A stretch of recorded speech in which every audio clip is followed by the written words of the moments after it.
quite the Celestia. I live so close to here. Yeah. 12-minute walk.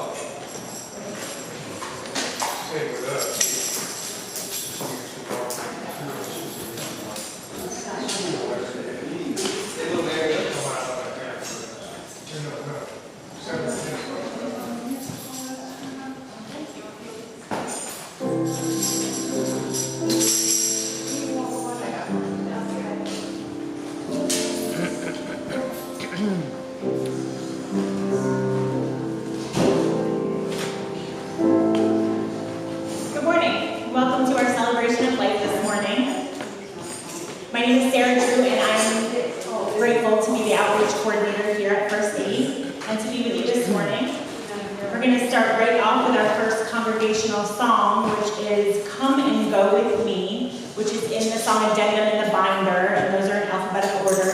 So it's Come and Go With Me. Oh, welcoming another one of my favorite people, Maureen Shelton, as our speaker later today.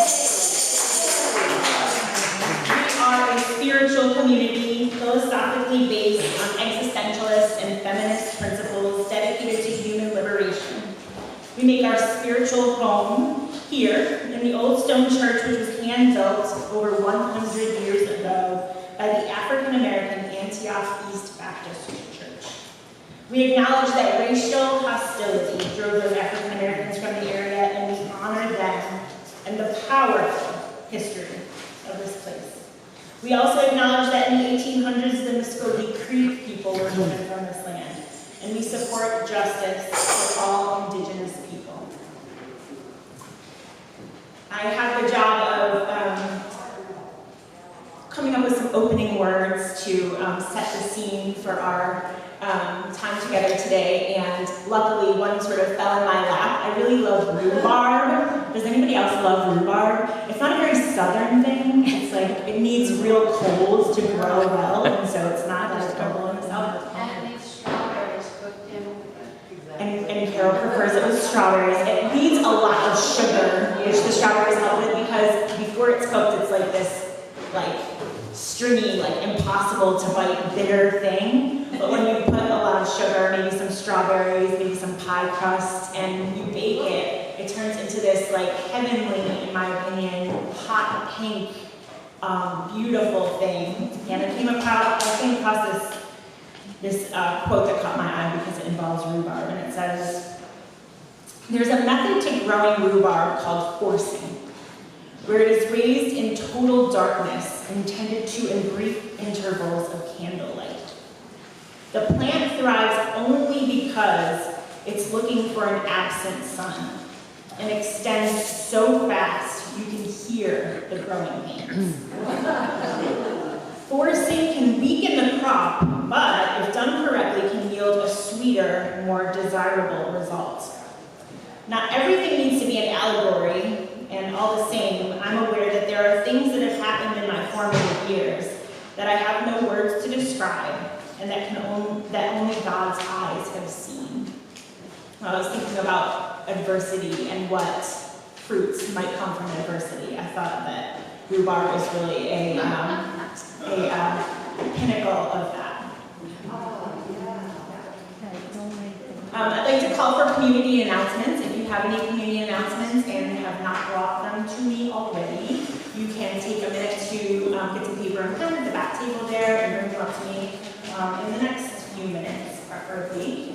And I'll read them aloud. And then I'd like to recognize any newcomers. Do we have any newcomers that maybe are here for the first time, or maybe the first time in a long time? We don't need to put you on the spot, but if you'd like to. Yes, please go ahead. Hi, my name is Mark Rockfitz. I'm recently retired, so exploring the communities. Nice to have you here.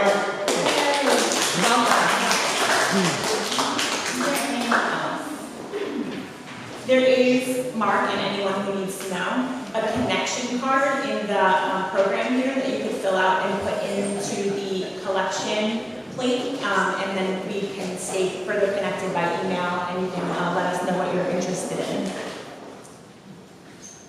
And if you don't already, there's coffee in the kitchen, there's bathrooms right inside the front door, also more bathrooms downstairs if you need those. You can feel free to move around the sanctuary, just being mindful of other people and their ability to listen. We also have some new hearing devices that are getting set up in the back there, if you'd like to try those. There's directions back there. All right, anybody with a birthday or an anniversary? Nancy, right? Oh, thank you. Okay, gotcha. Nancy, a birthday. All right. How old are you going to be on Tuesday? 91.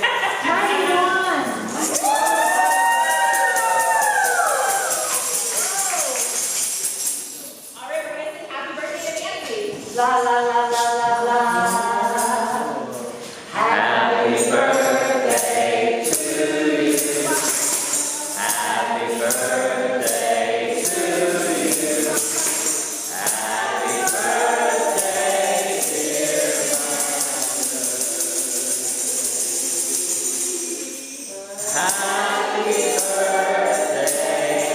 to you. And many more. One more. Thank you. We're late, but, Storming the stage as soon as you walk in the door. Do you have an anniversary or a birthday? Anniversary. 53. So happy anniversary to Nita and Rick. La la la la la. Happy anniversary to you.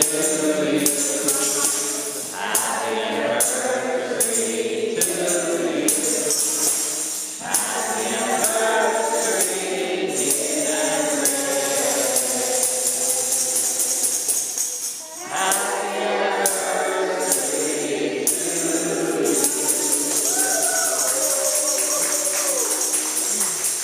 Thank you for that insipid song for anniversary. Not the wedding march or anything, but I brought pictures to show people an object lesson of what 53 years of damage can do to the body. I'm going to set them up here just so you know. Proof. Photographic evidence. Mini skirt. All right. Yeah, 1972. All right. And then we have a further celebratory day. It was Kat's birthday, so we're going to sing one more happy birthday to Kat. La la la la la. Happy birthday to you.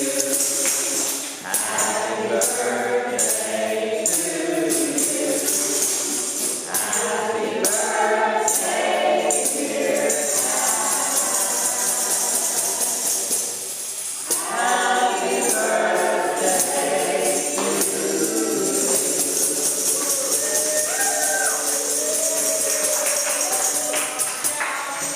Sing that song when I'm 64 by the Beatles. All right.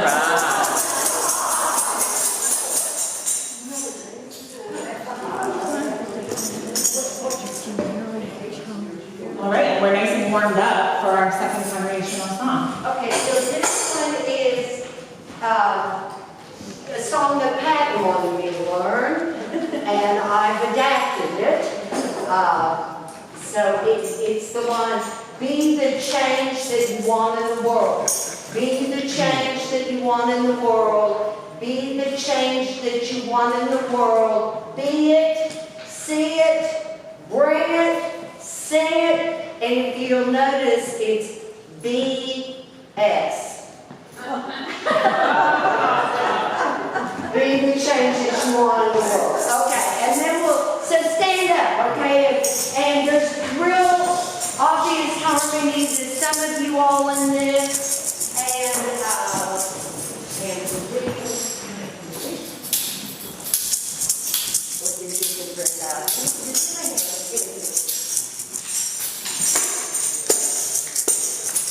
La la la la la la la la la. Be the change that you want in the world. Be the change that you want in the world. Be the change that you want in the world. Be it, see it, bring it, sing it. Be the change that you want in the world. Be the courage that you want in the world. Be the courage that you want in the world. Be the courage that you want in the world. Be it, see it, bring it, sing it. Be the courage that you want in the world. Be the hope. Be the hope that you want in the world. Be the hope that you want in the world. Be the hope that you want in the world. Be it, see it, bring it, sing it. Be the hope that you want in the world.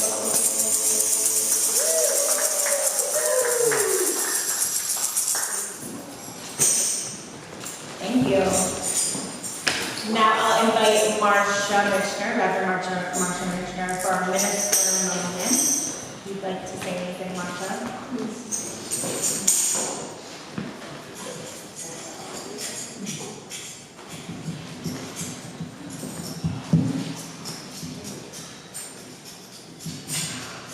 Good morning, everyone. It's great to see you all here.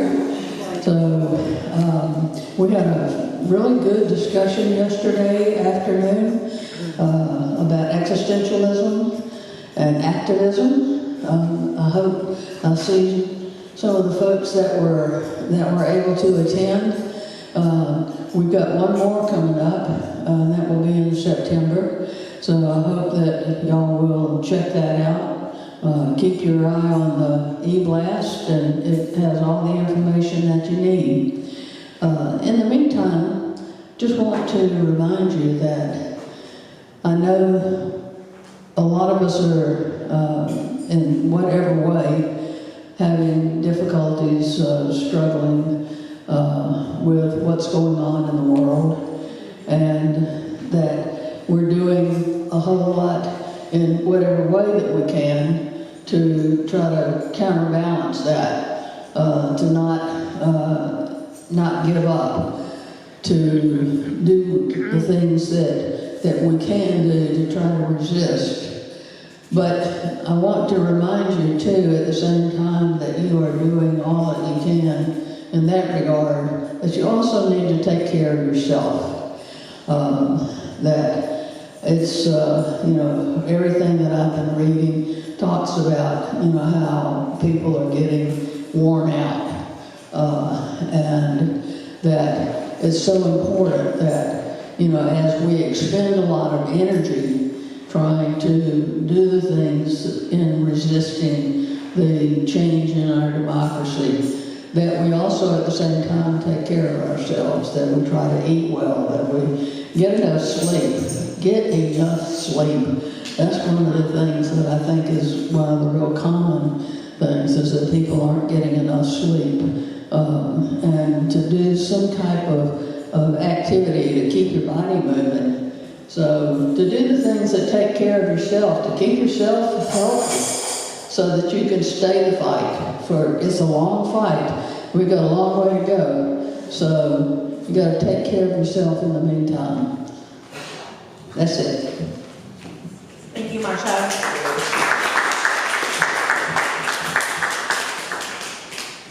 Okay, I have several community announcements. So if you have one, I'm sure you'll be able to get it in before I'm done.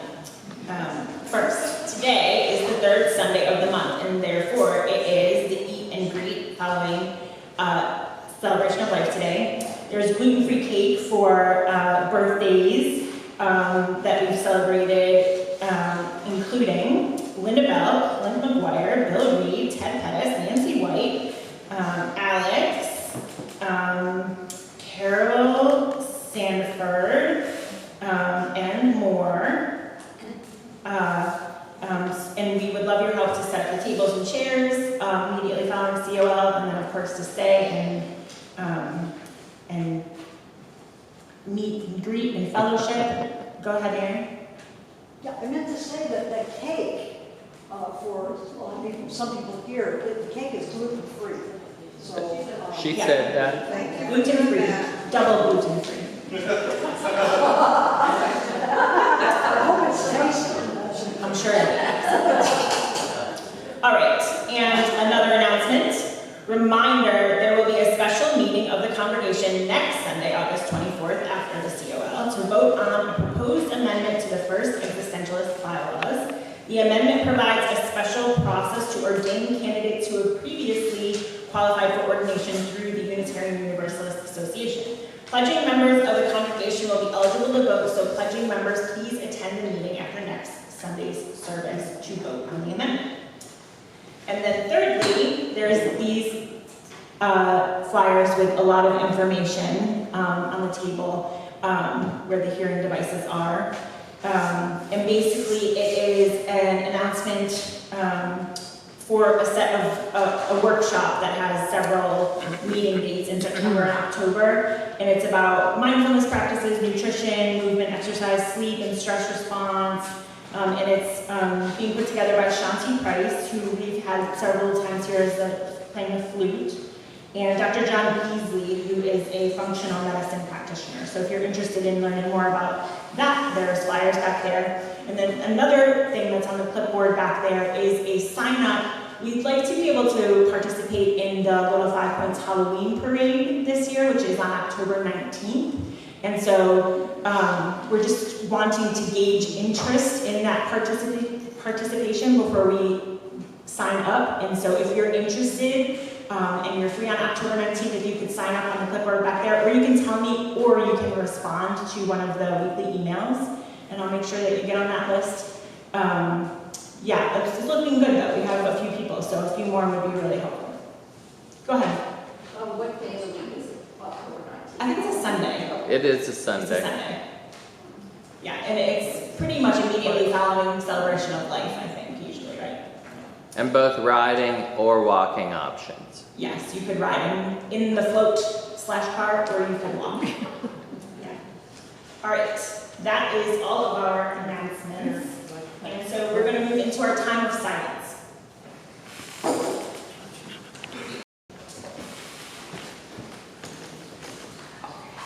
This is a song I wrote a long time ago, but I laid some lyrics on it in honor of Maureen's talk. It's entitled, First Start with Your Own Heart.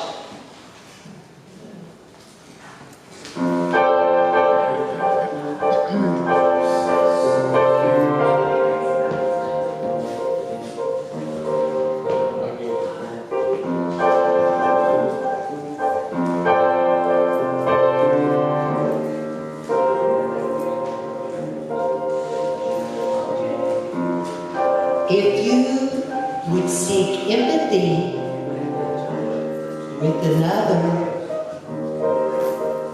here's how you start. Connect with your own heart. Be you with you. Honest.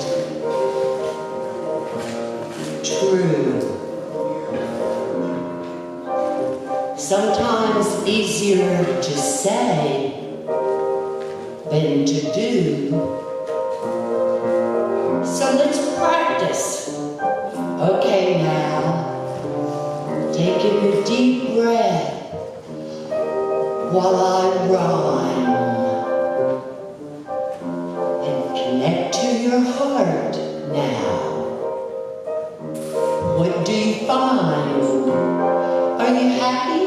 Are you sad? Are you fearful? Are you mad? Are you peaceful? Are you glad? Simple and true, be you with you.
Thank you, Jean.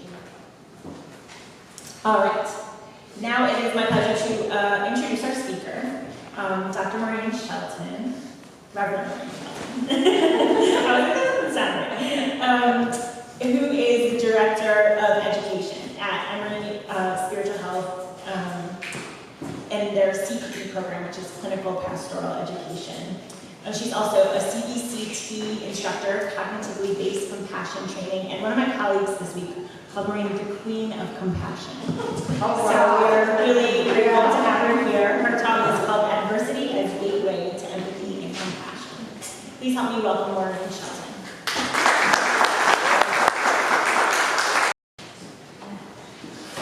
Thank you so much, Sarah, and it's always a gift to be here with you. Thank you so much for the invitation to return back. I feel like there's been so much wisdom spoken here, and I'm just going to enter into the stream of wisdom that you all have already put forward. So I wanted to just acknowledge, as has already been said today, that as we explore this topic of accessing empathy and compassion in times of adversity, that there is so much pain and injustice in our world. How do we access compassion for ourselves and for others so that we can stay engaged in the process of turning toward the vulnerability over and over again, to see what we can do to make a difference, to keep our hearts open so beautifully, particularly by Julie in her song.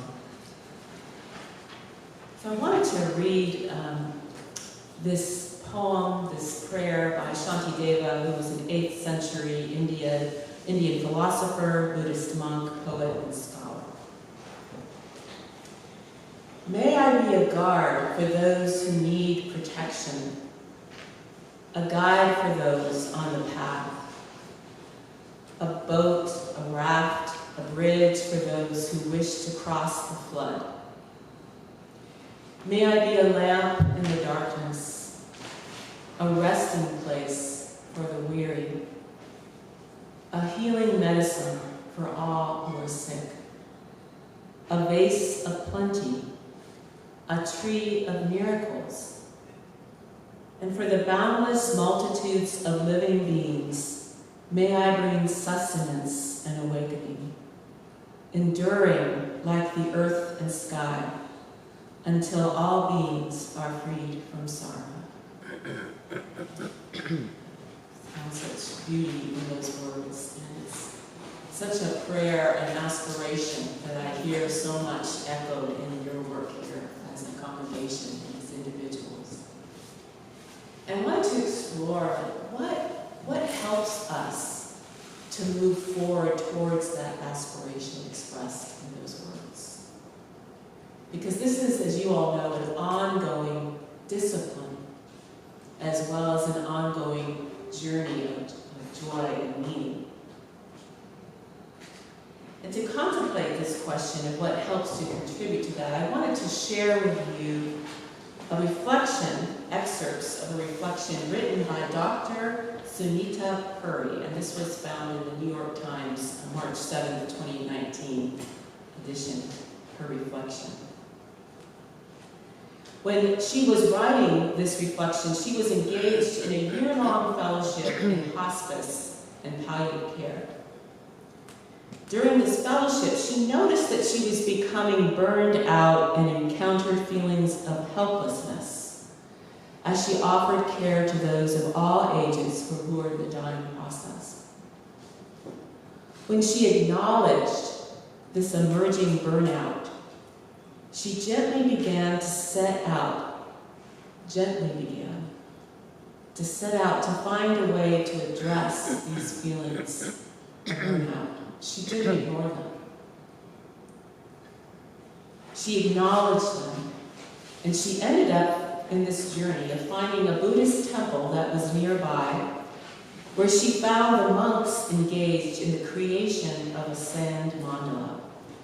And it seemed to feel to her like a safe place. How many folks have seen the creation of a sand mandala? Yes, you get that sense. When she found the sand mandala, she recalled, I remember my father pointing out a photo of a mandala in a museum years ago, explaining that its circular shape symbolized both the cyclical nature of birth and death and the indestructible nature of the universe. Using small scrapers and metal funnels, the monks methodically piped precise amounts of sand to create an intricate geometric pattern. That first evening, they painted a flower with multicolored petals. And later on, she reflects, the following Sunday morning, the temple was overflowing with people. We all looked on as the group of brightly robed monks surrounded the mandala and began to chant in low guttural tones, their eyes closed and palms pressed together. I stood on my toes and craned my neck to glimpse the mandala, hoping to see it encased in glass, permanent. Instead, I looked on in shock as one of the monks began to move a feathery brush over the mandala. He moved along the edges of the table, sweeping away his work just as methodically as he had placed grains of sand in the same place. Hot tears filled my eyes, not only because the mandala was gone, but because the hands that had created it were content to let it go. Yet it was the sweeping away of a sand painting that helped me truly understand that change and impermanence are not just spiritual tenets, but laws of nature. Ones that I'd struggled against and had been taught to ignore throughout much of my medical training.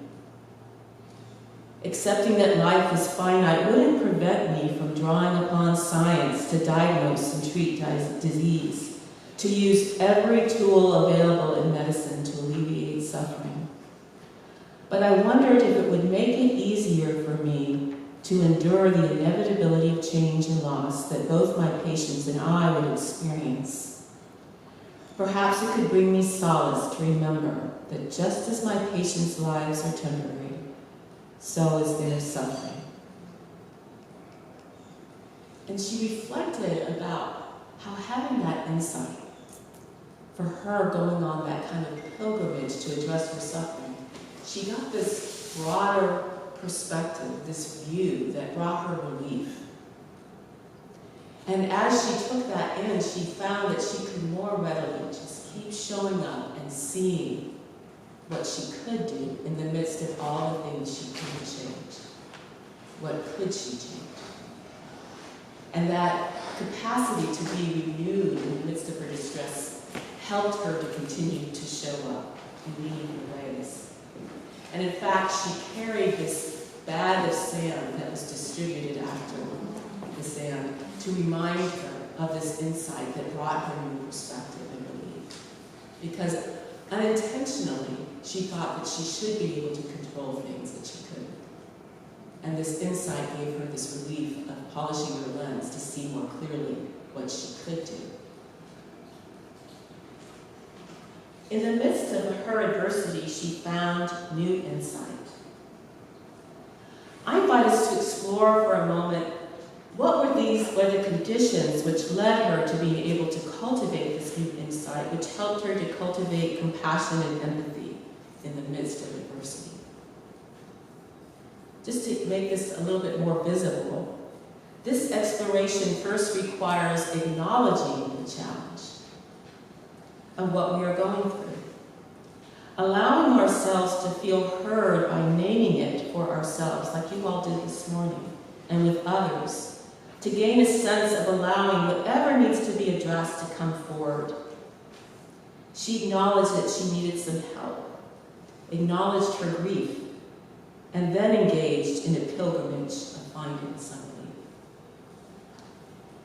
It is a common spiritual tradition highlighted by many different people, including Cynthia Bourgeot, a teacher from the Christian mystical tradition. And she describes a practice which I see as connected to this practice of acknowledging. She describes the importance of first acknowledging what is happening within us so that we can address the challenge eventually externally. This is often called this cultivation of equanimity and is found in CBCT, cognitive-based compassion training, and other traditions. She says that we need to be aware of when we are excessively pushing away our thoughts and feelings or excessively clinging to them. And this is a practice to do when we have cultivated a sense of groundedness and safety, that we start just to look within and say, where am I excessively pushing away something that might be helped for me to acknowledge, like a grief, or a feeling that I haven't allowed myself to feel? It's like having a beach ball that we kind of try to push underneath the ocean, or then eventually it starts to pop up, right? So cultivating this awareness of what we need to allow, acknowledge within ourselves, including these feelings of grief.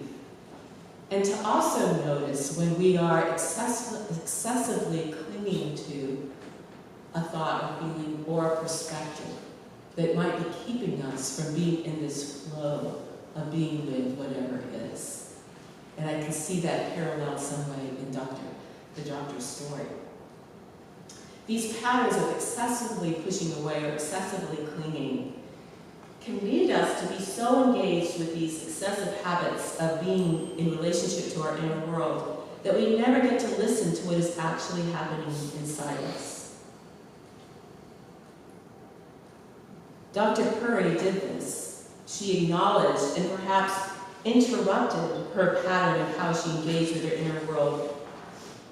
Her feelings perhaps weren't being heard before.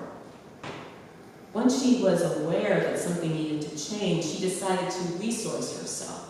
So this recognizing what's happening and then resourcing herself by going on a pilgrim of sorts to find relief. As she explored and found that place of refuge in the Buddhist monastery, she perhaps became more grounded and had a place to process and place her attention, to engage in the process of reframing. She then noticed that she was able to recall this moment of reframing throughout her everyday work by physically carrying around this bag of sand.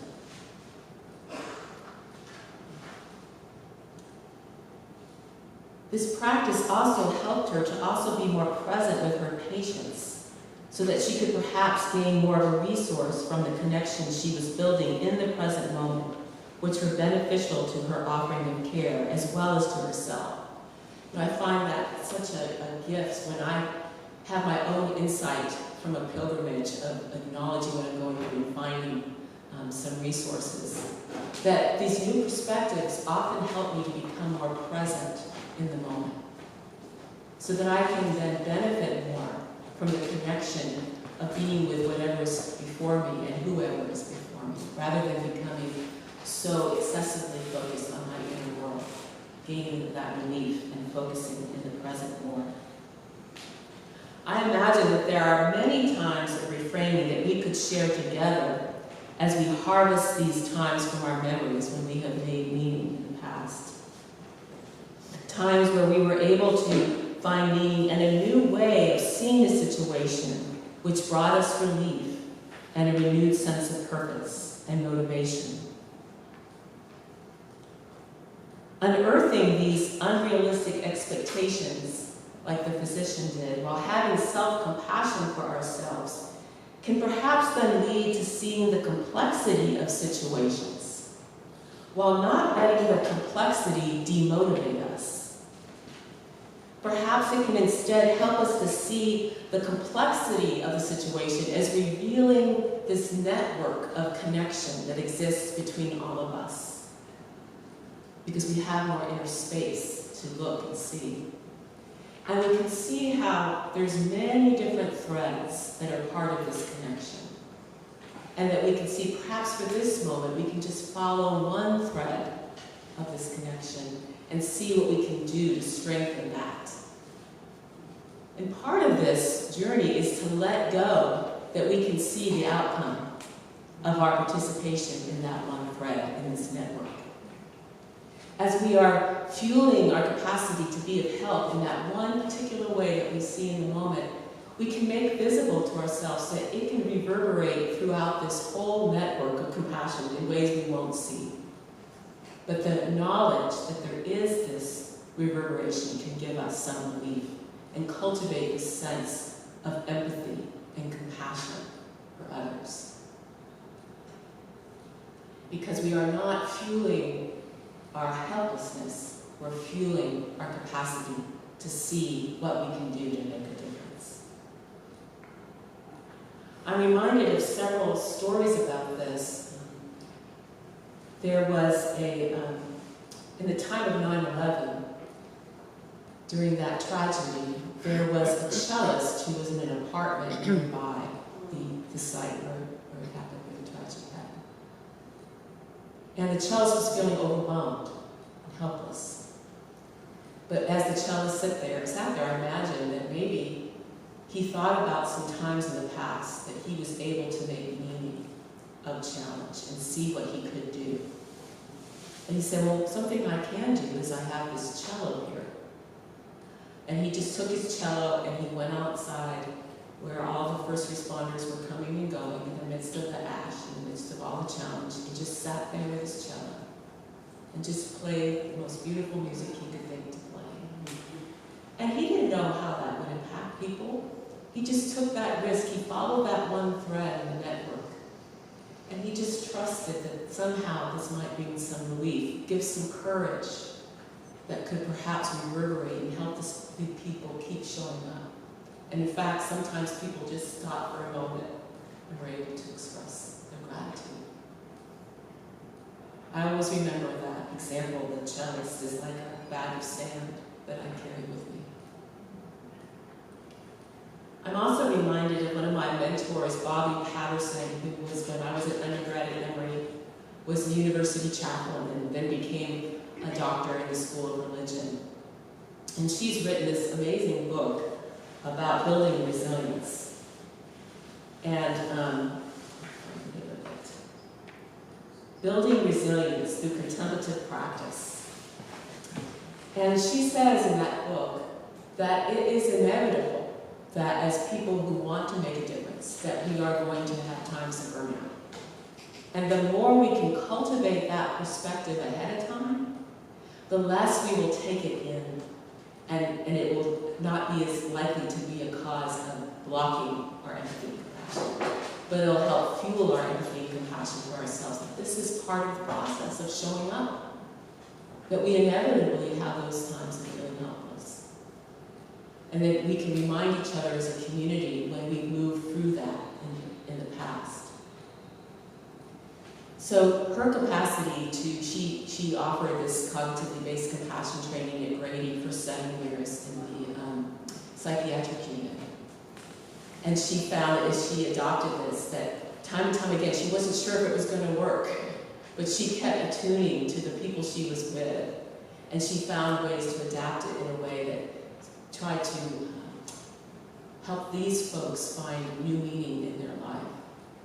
And so they would walk the halls over and over again with whatever mindfulness made sense to them. And that seemed to bring relief. And that gave her the insight to write this book. Because many times in that journey, she bumped against her own helplessness. Am I making a difference? And then she saw that by just acknowledging that, rather than excessively pushing it away, or excessively clinging to how she thought it should work, she was able to be more present in the moment, felt more connections with the people, and was able to keep fueling her empathy and compassion. We sometimes can, through this broader lens, be lightened by this reframing of our unintentional, unhelpful mindsets. We can perhaps keep remembering that compassion is there, ready to be engaged. I invite you to explore this week how you can acknowledge your pain, your grief, find ways to resource yourself, a journey of the imagination or a physical one, many ways to ground ourselves. To notice if you feel some increased spaciousness from taking time to take care of your distress, and then see if there's any different perspective you can take that would bring relief. Then perhaps we can have this bank of resources, this recalling the time of ahas that we've had as a source of strength and steadying in the midst of challenge. I found this week on the Plum Village app, which is a great resource if you haven't had the chance to come across that. It was described as a pendulum meditation. In this pendulum meditation, you can notice like this pendulum like this, we're invited to look at the challenge, whatever we are experiencing that moment, and then to swing back and to focus in on and rest in something that has been a resource for us, something that has reminded us of our strength. Take a few moments to rest there and then go back and to look at the challenge to see if anything has shifted in that, in terms of getting some more spaciousness to perhaps see that web, that one thread that you can do something about in that moment, no matter how small. And then to go back and rest in that strength. So to find that pendulum of being able to go back and forth, to build this capacity to harvest empathy and compassion in the midst of challenge. It's a process, it's a practice. These are incredibly difficult times, and we need each other. In our story that I shared today, Dr. Puri also reached out to her community as well as engaging her internal journey. I just wanted to say thank you for all that you are doing. Thank you for turning toward the vulnerability and the suffering one moment at a time, 1 inch at a time, like the inchworm. You have many stories in this community of strength and compassion, and I'm grateful to know that you are here, continually creating mandalas of your own in your own ways, sharing them with the community, and then beginning again with love and intentionality, with empathy and compassion. Thank you so much.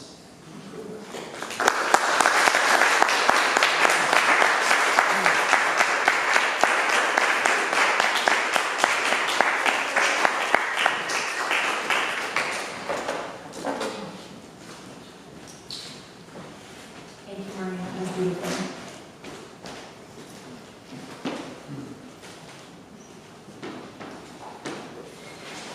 Yeah. move into our final congregational song.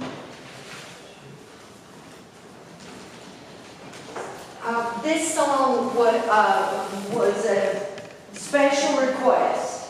So if I could get the E-chorus to come up here with me, they don't know, but they know the song. Come on. Be brave. For people that,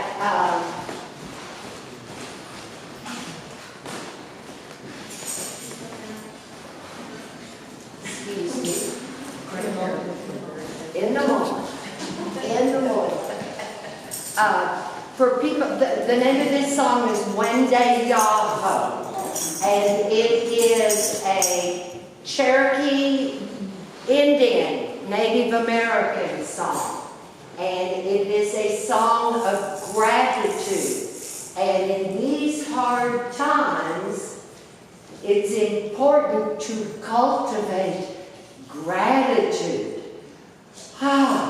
So, I'll sing it once, a line, and then you all, for the people that don't know it, and then you all can sing it back, and then we'll do it. Okay. So, when they ho, When they are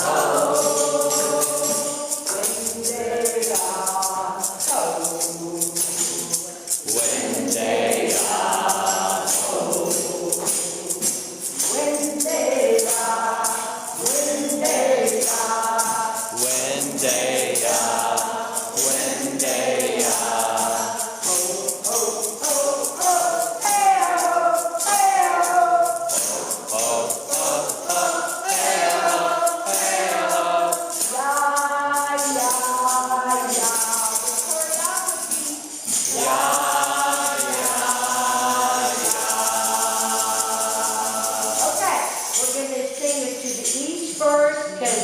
That's what the song is about. It's gratitude for the sun coming up.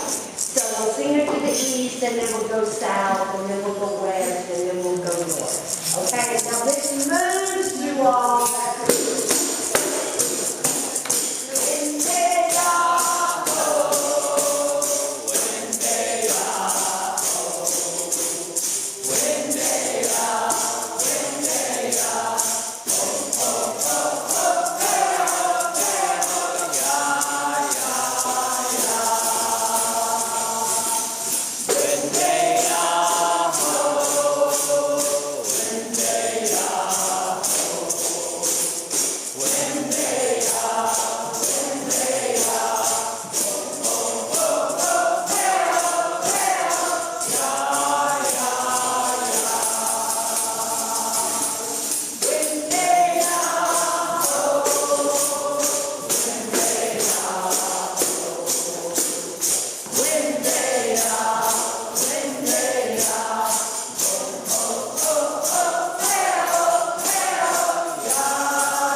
Please stay for the Eat and Breathe Calling service. You can help move tables if you're willing and able. And come back next week. Richard Cohen will be speaking about the power of positive pizza.